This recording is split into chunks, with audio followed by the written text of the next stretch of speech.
In the Church of Nigeria, history was made just days ago as 15 new bishops were elected alongside fresh missionary dioceses that will deepen the church's reach across the country. This development is not just a spiritual milestone, but also a reflection of how institutions are adapting to Nigerian growing complexities. Who will be asking, what does this mean for the faithful and for the moral compass of our nation? At the same time, the state of Nigeria remains on everyone's lips, from the rising cost of living to youth unemployment, from insecurity to the struggles of small businesses. Nigerians are asking hard questions. Where are we headed? And how can leadership rise to the challenge? Good morning and welcome to the now streaming morning show, reaching you live from the Advent Cable Network Nigeria here in the nation's capital. I am your uncle Somtochukul Okizo, and with me in the studio are Godwin Omodiale, who is the founder of Brandec Limited and convener of the Africans Creators Conference. Welcome, Mr. Godwin. Thank you, sir. It's good to have you in the studio this morning. Good to have you too, sir. And also with us in the studio is Kashmir Namani, who is the Chief Operations Manager for Brandec. Welcome, Mr. Kashmir. Thank you very much. Thank you for having me. It's good to have you in the studio this morning.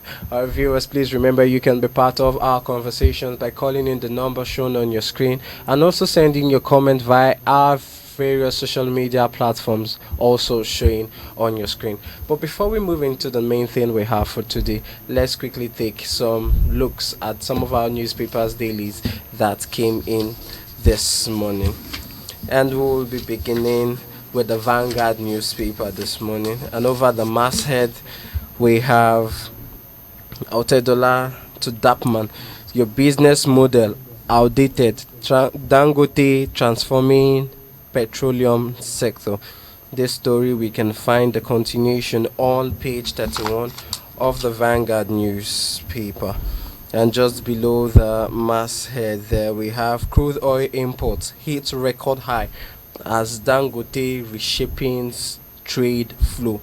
That story can be found on page 21. And that is all we have to take on the Vanguard newspaper this morning. And quickly moving on to the Punch newspaper this morning. Above the masthead, we have crude supply to domestic refineries hit 67.6 million barrel. This story we can find on page 33 on the Vanguard newspaper. And Borno terrorists attack victims hospitalized in Cameroon. The story can be found on page 9 on the Vanguard newspaper. And the main story we have on the Punch newspaper this morning says IBAS rejects Assembly's move to probe 6 months spending. These we can find on page 2 on the Punch newspaper. And lastly, what we have on the Punch is the International Day of Peace. Africa does not only fight wars, it builds bridges of peace. This is coming from General Christoval Musa, who is the Chief of Defense Staff. And that is all we can take on this morning on the show. And quickly we'll just ask some questions and then we're moving into our AI discussions for today. And we are all aware of the recent handover of the power in Rivers State between the administrator and now the democratically elected governor of that state. And the assembly have taken a move to probe the spendings of IBAS for that 6 months. And here we are in a country ruled by democracy and have a constitution it operates with, that IBAS rejects the assembly move to probe 6 months spending. And coming to you, Mr. Godwin, what is your thought on this? Okay. Can you? No, I said IBAS rejects Assembly's move to probe 6 months spending. The administrator of River State now handed into the Okay. Personally, from the onset, I was looking at Power Tozo between Wiki and the current governor. But along the line, I discovered that I think it was the best thing that the president could do to keep peace at that time. Well, if would you say, Mr. Inamani, would you say there was no peace in Rivers as at the time the state of emergency was declared by the president? Okay, thank you very much. Just in response to your question you asked, yeah, there is a relatively peace before the onset of declaration of state of emergency. Only what we experience in Rivers is the two warring parties trying to power tussle. There's peace, economic activities going on, infrastructure protection are going on, but just some people who have a special interest. Yeah, they want to fine tune their voice to control the resources of Rivers State, and then they declare the state of emergency. So about the question about I saw one newspaper headline about the IBAS, the sole administrator of Rivers State.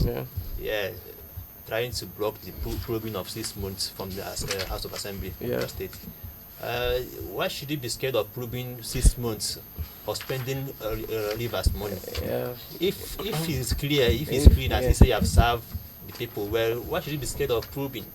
So remove a bottleneck, let the Rivers Assembly probe and see how your expenditure and what you say you did in 6 months is done. That is nothing to fear about. They allow them to do the work. Thank you. So I also think the reason why he is trying to avoid it is because he sees himself as a military head of state.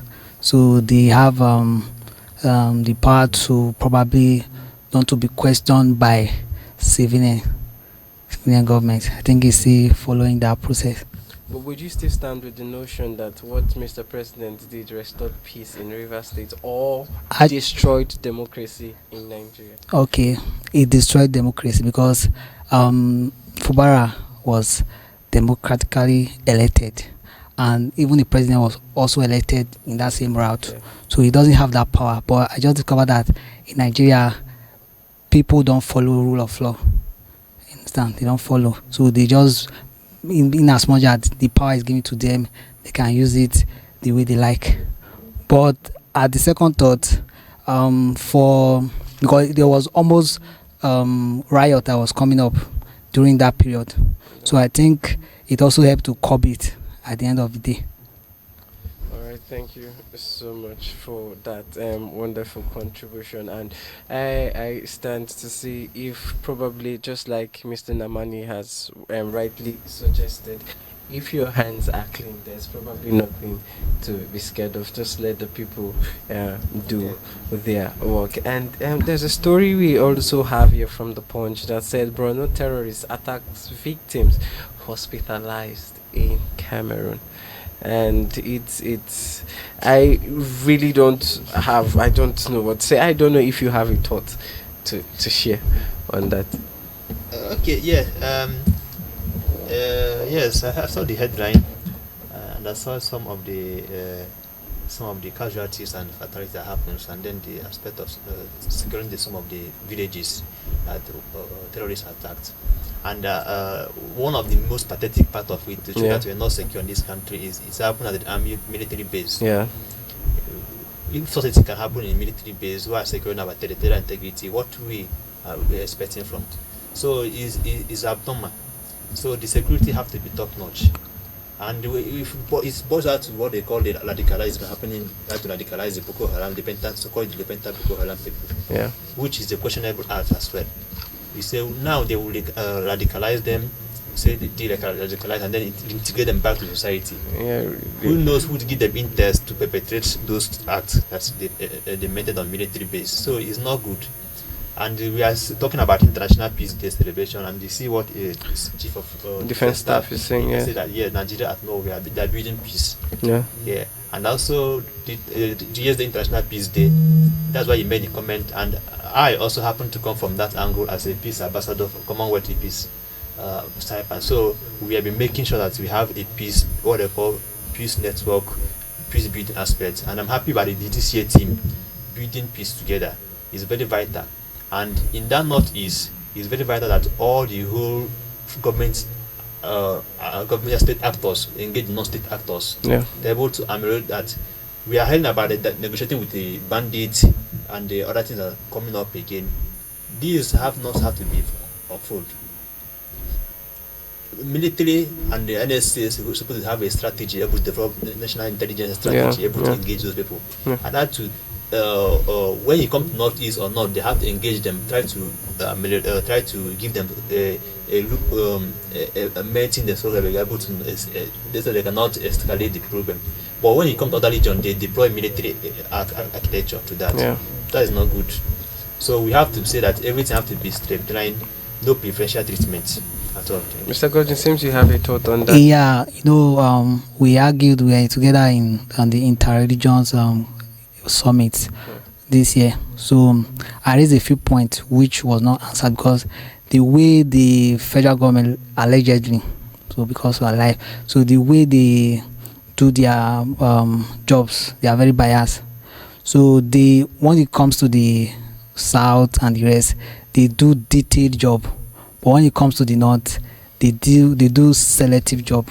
So I don't like speaking on this particular matter because when I had the opportunity to raise it with the 36th National Assembly, so they didn't give me an answer.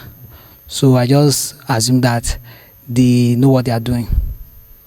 And I don't know if you probably saw some of the images that came on the internet of a peace deal with this bandit, and you could see them with their grenades, their rocket launchers, their AK-47, and people asked some questions saying, how would you say these people came for a peace deal and then you allow them go back with such sophisticated equipment or gadgets? And it's alarming, for goodness sake, and it makes you wonder, does it now mean we now negotiate with terrorists? Have we now gotten to that point where we now negotiate with these people? Stop killing. What do you people want? And I don't, it's worrisome to me. I don't know if you actually feel the same way, Mr. Gordon wants to say something. Personally, I feel the same way. That's why I said during our last meeting at the Inter-Religious Summit, I raised the fact. So recently I heard some news on Facebook concerning one Biafra activist, something Yahoo the Great, something like that. Okay. So who was talking about Biafra, that they are just doing revolution, they are not terrorists. But I heard that they went to their camp and killed him and his other counterpart. But you see that same, you see people from allegedly from the north, we also do the same, and they will go scot-free. Yeah. So, and at the end of the day, it's called that these people they are bringing in from the north, they are bringing into the army. I don't want to give information to those people staying in the bush. Let me use that word. So they have intel, but they can't use the intel because probably maybe their leaders, they are also looking at them as they are my brothers, because I had a scenario where the former government, Goodluck Jonathan government, wanted to annihilate some people. So the northerners said, you people are killing us, you are killing us. But if it comes to the south, to the east, it's called that there is mute. Personally, I'm from the Edo State. So there is a scenario that happened in my village, which is Eastern Northeast Urumi, where they launch on 18 northerners. You see the effect of how the governor Mondeokpeolo went down to the north to appease the government. So, but assuming that same thing happened in the north, you won't hear anything about it. So that's why most of the time when discussion like this come, I always tend to not pull my mouth, because I think they are the government, so we are the subject. So thank you very much. Mr. Normani, do you have a thought on that also? Saying a peace deal, you've seen people with so sophisticated equipment and... Yeah, that's good. Yeah, one of the things came to the national forum, and everybody was agitated. Everybody was, you see, kind of opera from different religions. To say that, and I say one of the bandit leader or thereabouts, or is it Ahmed Gumi, or kind of say that if government attack the bandits, then another 20 will come again. If they dismiss this another group, to a threat, that should tell you that once all these youths now are saying that they are carrying this gun, and government are pampering them and giving them privileged treatment, giving them tea, and having a kind of coffee with government, and after that they go scot-free.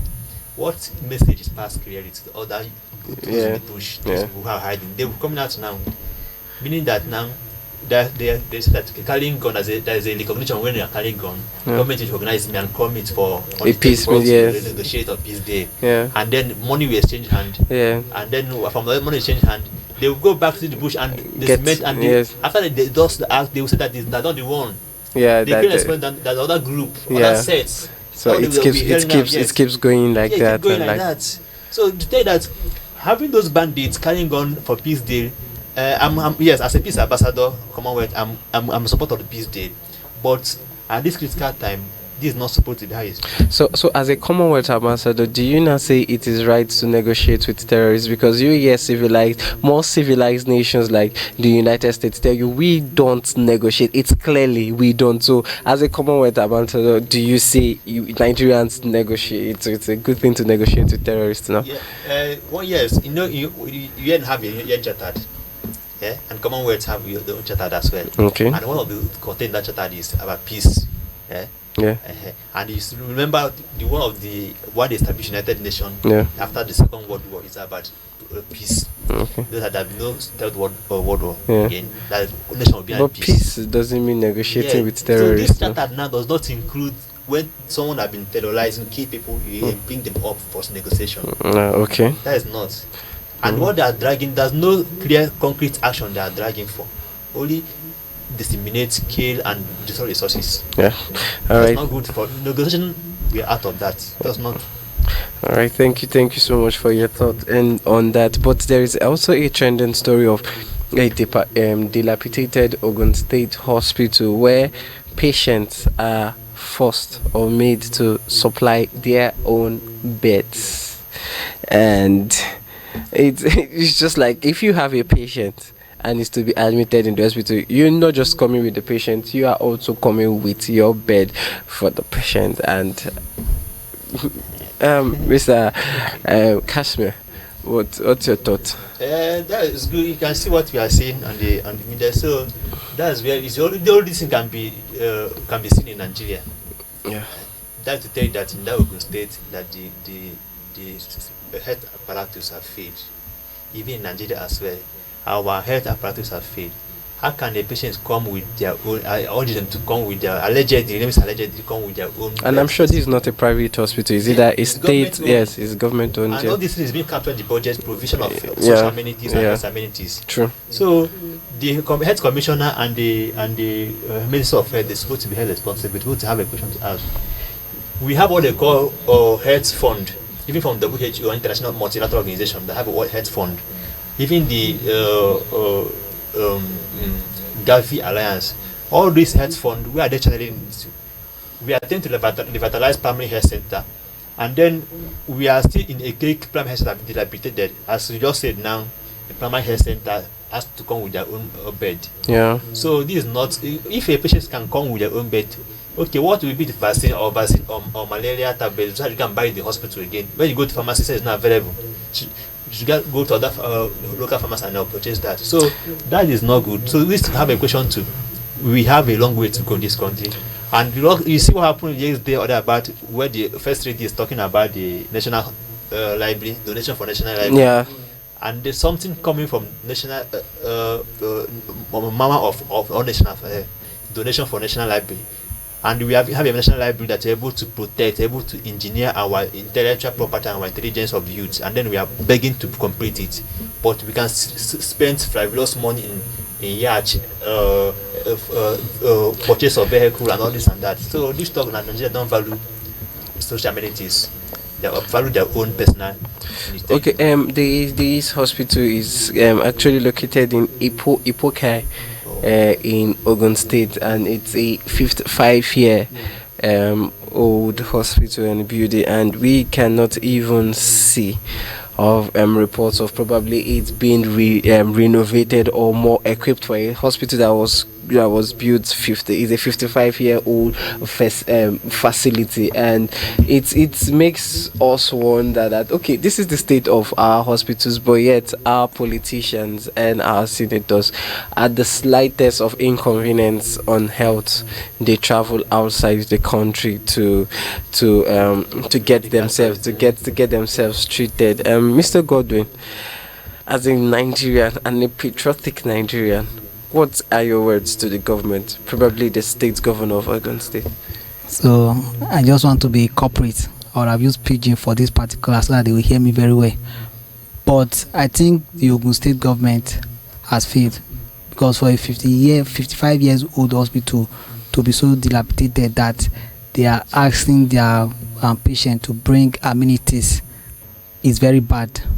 That means probably the doctors there are quack, because you not see a professional doctor working in such a place. Yes, true. Understand? So the government has failed, because Ogun State is not far from Lagos, so they are also part of the economic hub of the nation. Yeah, true. Because most people in Lagos also stay in Ogun State. Most companies are actually situated in Ogun State. So there's no reason why they will have such a landmark hospital and not equip it.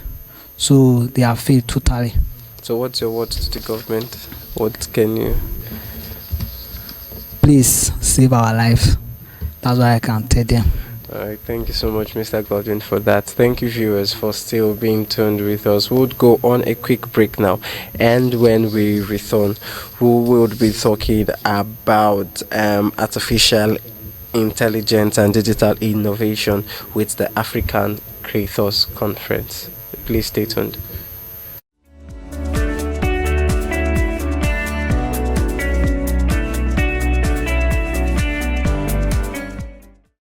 Welcome back, viewers, and if you're just joining us, this is still the Now Streaming Morning Live Show today. Today we stand at the crossroad where tradition, governance and technology are shaping the future of our nations and continent. And then we cannot ignore the wave sweeping across Africa. Artificial intelligence and digital innovation, with the African Creators Conference 2025 around the corner. The conversation is no longer about whether AI will shape our lives, but how African youths, creatives and entrepreneurs will seize it for transformation. Can AI truly empower our industries, or will it widen the gap between the skilled and unskilled? I am still your uncle, Somto Chikul Okizun, and with me in the studio to do justice to the topic, the future of Africa in the global digital economy, are Godwin Omodiale, who is the founder of Brandec Limited and convener of the African Creators Conference, and Kasmia Namani, who is the Chief Operations Manager of Brandec. Welcome. And thank you for still being part of us. Thank you for having us. Viewers, remember you can be a part of the conversation. Call in the number shown on your screen, and also send your comments via our social media platform, also still showing on your screen. And we've been hearing of AI for quite a number of time now, and there have been a question. We in Africa do not seem to be as opportune or privileged as those in the Western world, and also, well, AI take people's jobs, really widen the gap between the skilled and the unskilled. But before we dive into all of that, can you just tell us what is global digital economy and why it is important in our country today, Mr. Godwin? Okay, thank you very much. So before I go into that, I want to also let you know that AI has been around. Okay. So you discover that we have work called automation. Okay. So that was just a layman word for artificial intelligence. Discover that you can do things by automating it, Okay. and you go and rest. Autopilot. Yes, all those stuff. They are all artificial intelligence because they calculate based on the information you give them. So, and that's what we're also working on now. So for the global digital economy is where talent, skills, item are bought or discovered in the digital space. Okay. Understand? So when we are saying global digital economy, we are meaning that the economics behind the talent in the creative space. So it's very, very enormous at the same time. Okay, thank you for that. So, Mr. Kashmir, looking at where Africa is right now in the digital economy so far, do you think the future of Africa and Nigeria is bright? Do we really have the opportunities, the privileges, and what it takes to be part of what is going on in the world right now? Okay, thank you very much. Where Africa at now, that's what one of the theme of this conference. Africa should not be standby when it comes to AI discussion. Africa should be involved, because when you come to Africa, Nigeria are the tech hub of Africa, and then coming with our youthful experience, coming with our youthful population, Africa can contribute to global digital economy. So Africa should be leading AI, because most of the tech talent, most of the AI implementers, enablers from Africa, from Lagos, fintech in Lagos, and the fintech and AI in Lagos, startup in Kenya, Rwanda, Nairobi, Kigali, see a lot of innovators pushing out tech, changing the world. So Africa should not be a standby, should come at the table with international global market to discuss about the future of AI. And Africa can also, because of the youthful population, they can leverage advantage of that, train that youthful population in that tech talent, deploy them into the mainstream of the global digital economy, and then we can power our African GDP, and then create jobs for our youth. So Africa and Nigeria are right positioned to leading the AI, and the creative economy is have to stay. Thank you. Okay, thank you, sir. But what really inspired the creation of this African Creators Conference, and how does the 2025 edition build on past successes? So basically, while my team were thinking of a better way to make sure that African is being represented when it comes to the global digital economy, we're looking for a single ecosystem where we can train, then inspire, and also give creators the necessary support they can get. So while also looking at the positioning, Nigeria is also part of the fastest growing economy in Africa, and Abuja is the fastest growing capital when it comes to Africa at the same time. And so the best positioning we have to do is to have this event in the city center, so that we have equal participation from all the states in Nigeria. But what came to our mind was to be able to bridge the gap between the unskilled and the skilled. That means we have a platform where the skilled comes in and also train the unskilled to do well in their field of choosing career. So that's why we also we thought about a platform that we can achieve this. Then secondly, on my own personal bias, I discovered that most of these conferences that support creators and tech startup are done in Lagos, south. Yes, and what happened to people in the north? What people in the city center? What happened to people in up north? So they are being left out. That means if one particular area is being neglected, that means the role of Africa in this digital economy will be limited. Yeah. So that's how we say, okay, let's do something like this, and let's bring global talent to our space. If you look at our list of speakers, you discover that we pick them from all walks of life.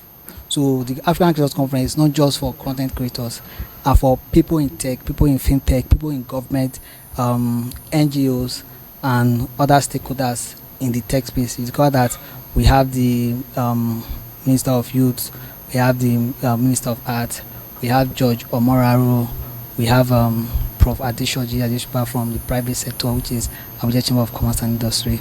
Then we also have Inedima, she's a tech entrepreneur in the area of tech capacity development, so on and so forth. All right, thank you so much for that. And with what you've said and the reason why it's been placed in Abuja, you also have a target to train and raise over 30,000 African youth. Is that right? In tech, okay, by 2030. 20. So we're looking at a less than 5 years from now. Okay, how realistic is that? And what strategy have you actually put in place to achieve that, being the founder of this? Thank you very much. So if you look at some of our partners, they are also capacity development organizations. So we have the Business Entrepreneurship Skills and Technology Center, which is a department at the Abuja Chamber of Commerce and Industry. We also have the MasterCard Foundation as part of the event. So, but what we envision is during the conference will be a 5 days conference. Okay. So each day dedicated to different sectors in the creative space. So while the conference is going on, we'll have skilled entrepreneurs, skilled facilitators to come and hold master classes and workshop during the conference, teaching them in the necessary skills they desire to learn. So like for this year, we are looking up to host 3K participation, but from next year we're looking to host 20,000 per event. So that's why we are trying all our best to work with other development partners like the Afro-Exim Bank, like ECOWAS, GIZ, German Corporation, and the rest, so that we'll be able to have the necessary tools we can use to achieve this goal. So we even thought that 30K is too small for us based on our ambition. So if we are looking out to reach out to 20K per participation per year, that means in 2 years we have already completed that target. Yes. So we are still going to work on that to be able to increase it. So but the African Chaos Conference is not just localized here in Nigeria. So after next year, from 2027, we unveil the international aspect of it, which is going from one African country to the other. That's why we already wrote a letter to ECOWAS to be the regional partner, and also Afro-Exim Bank, because of the intra-national aspect of the conference. Oh, thank you so much for such enlightenment on it. And I am going to come to you, who happens to be the Chief Operations Officer, if I'm right. We have a target to it, but is it just all about training? Are there resources that will be given to these people? Are they follow-up classes? Are they extra things to be done to ensure that it's not just all about coming to this event, but also practicalizing what you've been taught and seeing that you grow, not just marking numbers? Okay, thank you. It's not only about training. Yes. So this is our pioneer event. Okay. This is our first event. Okay. Because when we came on board, we understand the climate factor of Africa and Nigeria, and then look at where we envision to be in next 2030. Yeah. And then we're talking about the powering Africa. And then when you look at, say, there's one comment I made on my post in my article, say, can Africa lies in the fractured world? And when you look at Africa, can Africa lies in the fractured world? So Africa can rise because of the youth population. So when you talk about that training, that's what we take. All the whole attention now, we want to go digital technology, digital innovation. And then those who are coming there for training, it's not only for training. Yeah, we have training in our setup there. We have creators room and innovators room, where and other fashion creators as well, where other people who have those skills sign up, they're able to engage and train. We have some partners who are strategic in those areas and professional in delivering such. Not only about training, but give you hands-on skill, able to power your skills. Once you identify you have those skills, you can create something. You try to pick it up from there, then bring it to limelight. So this year, this is what we are starting for this year. Next year, you will see better version of it. And then when we look at affiliate Zimbabwe, they have what the department called CANES, that is the creative economy, and they are making so much investment in that. So an African investment, they have seen that those areas, creative Africa, have a creative mindset, creative innovators, and you see most of content creators all over the street. No government support, they are just doing their own, create and post, so make it and monetize it. So we can teach trainers how to monetize, because some of them know how to monetize the content they're creating. So, and then once we come there, after training and some skills, as a digital, as some tech gadgets we can be giving us for them to start up as well. They will come from our partners as well. So this is what we are trying to achieve. And the next 5 years, 2030, we are looking forward to achieve that, and then make sure that Africa are grounded in AI and digital innovation. All right. Speaking of AI, how can AI actually revolutionize fashion, music, sports, films, and etc.? Okay, when you talk of AI, you can see there's something that's coming up now, virtual reality, extended reality. All this now work of AI. Okay. And there's some other work again that's coming up. All this thing has not there before, but they're here now.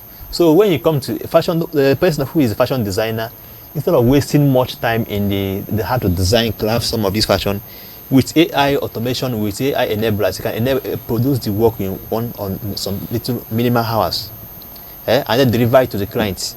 That is where you have to be integrated into AI. Those who are into music, they are creating a beat. AI have also helped in them creating a beat. If they are going to spend 3 days or 4 days in creating a beat, AI will help them to reduce it to 1 day or hours to create their beats. That's the music industry. And also publishing those music they have made online. Aspect of publishing it as well. AI will help them also to publish it, get the right market. Someone will be in Lagos here, don't know how to sell his idea or sell what they have created. With AI, you can link someone outside, because when you channel to light market, in the light market online, we can release what they have content with intellectual property protected. That's why we are bringing government agency so that I have is intellectual property protection for them. Release their market. AI will augment that, release their market. So AI have also augmented some of the factors, be it in sports, in fashion, in tech, or data protection or data management as well. AI will help them power those factors, and they're able to make sure that instead of them doing the job in 5 days, it minimize the work, and then it will reflect the economy, reflect the African growth and the contribution to global digital economy. Thank you. Mr. Godwin, he has actually made some points, but as he spoke, I realized that before now, those were the jobs of people to create beats, to probably assist fashion designers to draw, marketers, and all of that. So, with this in place, do you not think people will be put out of jobs? Okay, thank you very much.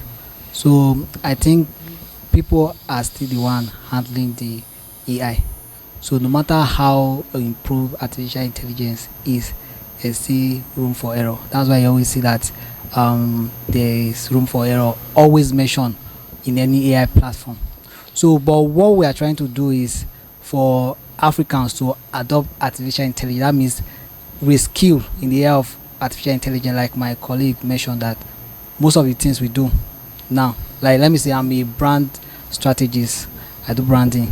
It's called that I generate a lot of image as I want, but initially I have to Google an image, I may not get what I want, so I just have to just type a prompt on ImageFS and gives me exactly what I want for that design.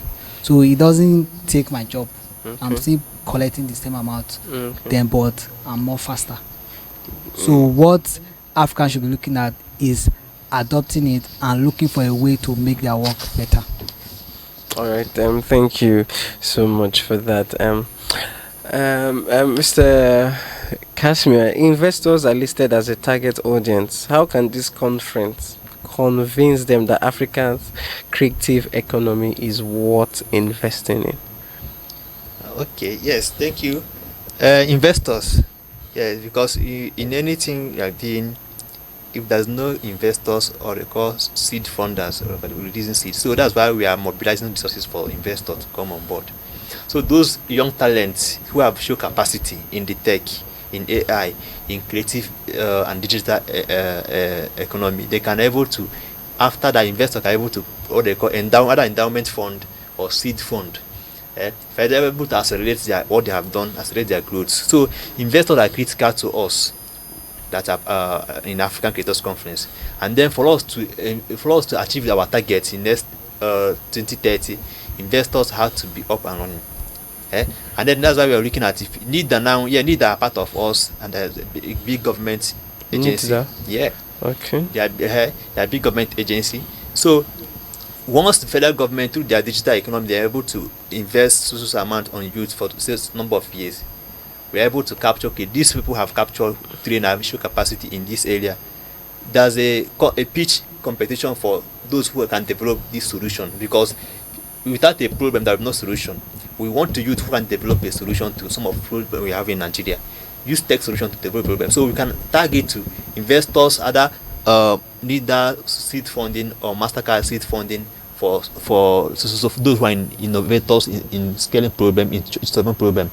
So investors are critical, and then for them to come on board now, we see that our work will be easier, because what we are aggregator. We bring all the creators together in the room, give them training, and then for them to showcase what they have, and then access the funding that investors to making from. And again, investors as well, they are not coming there only by funding, they have their own benefit as well.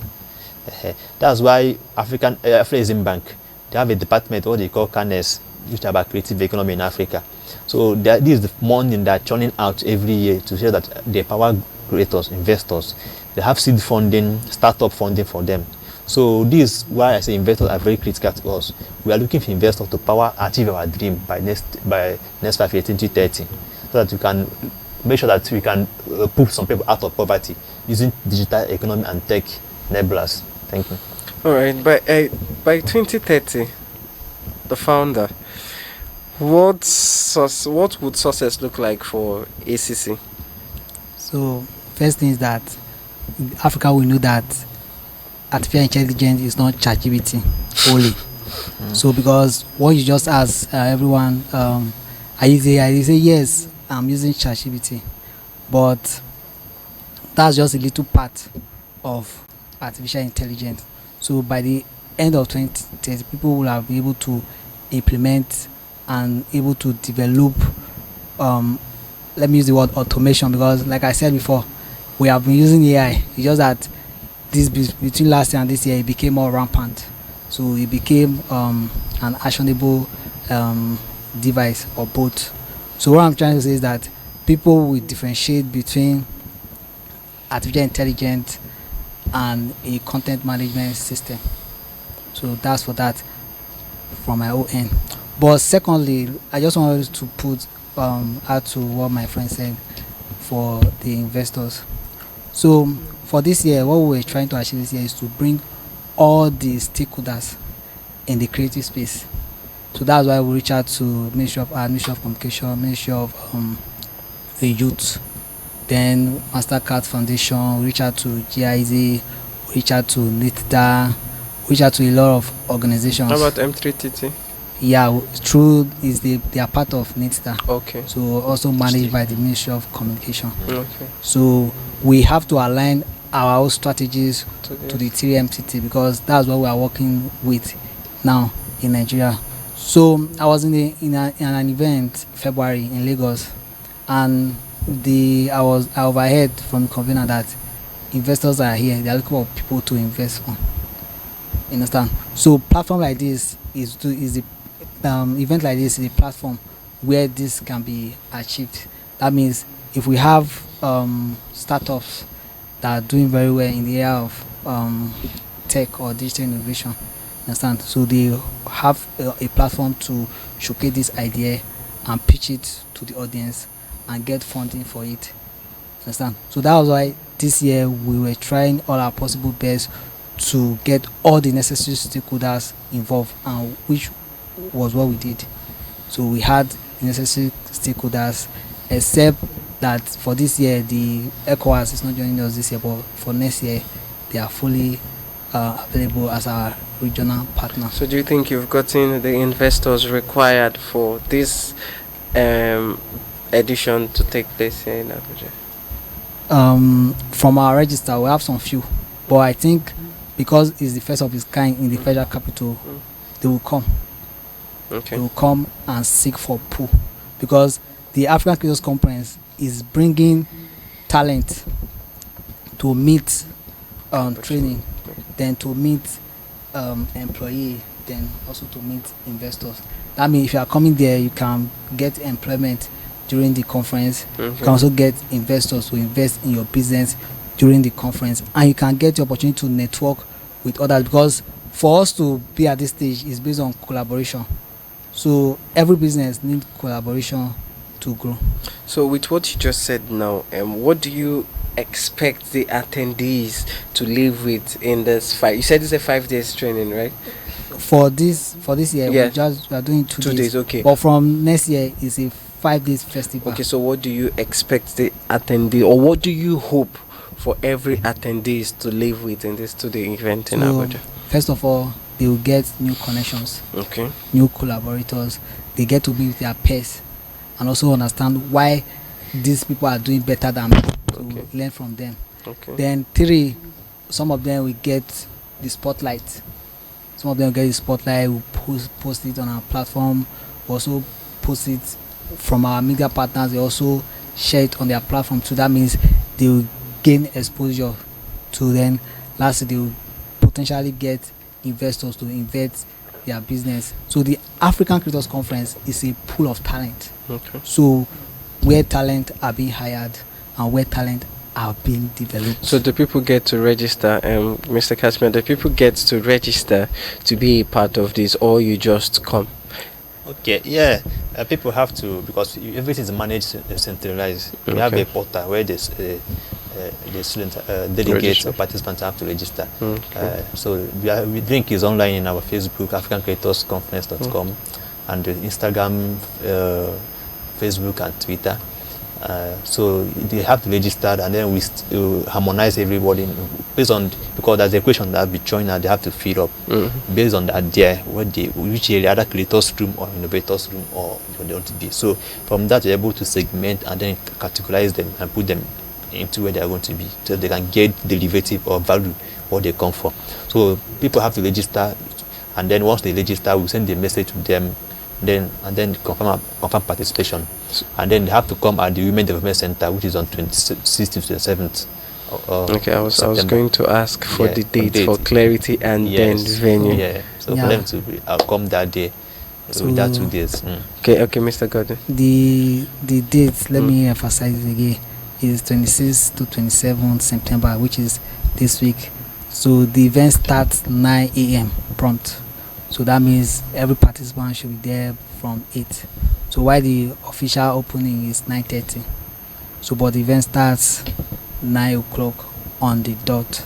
And while we're planning, we're looking for a central position, because what we're looking at is positioning.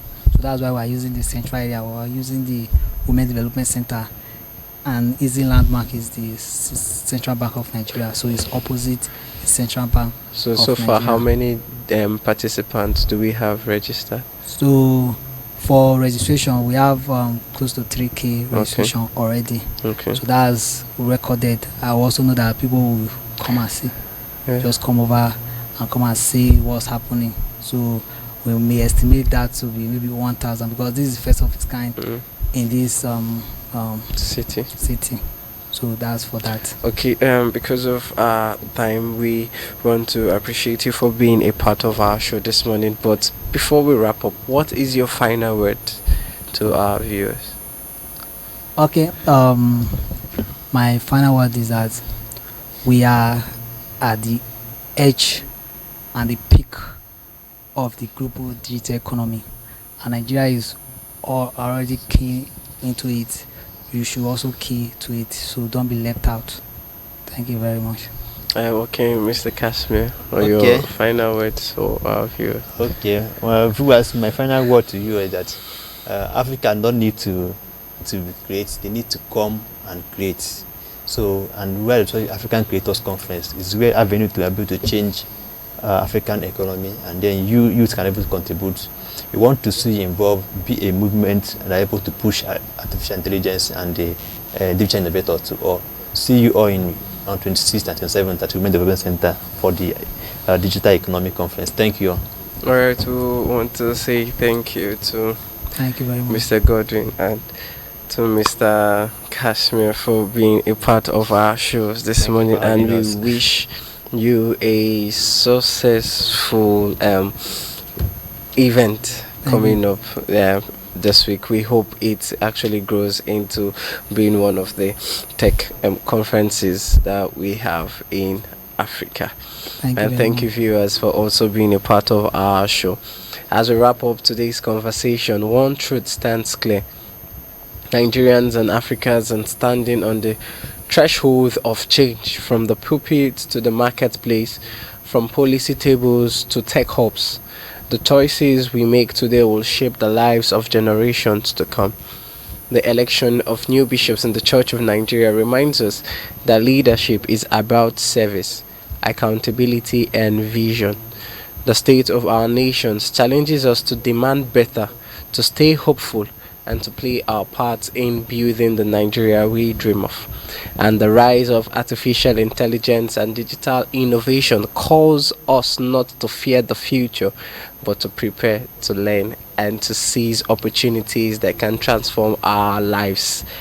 African story is still being written, and you and I are part of the ink.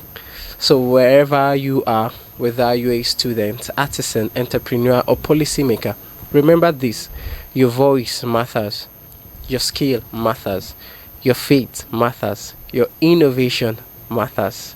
Until we meet again, stay inspired, stay informed, and stay committed to a Nigeria and an Africa that works for all. I am your uncle, Somtochukwu Okiza, and this has been the Now Streaming Show. Thank you for being with us, and have a blessed and purposeful week ahead.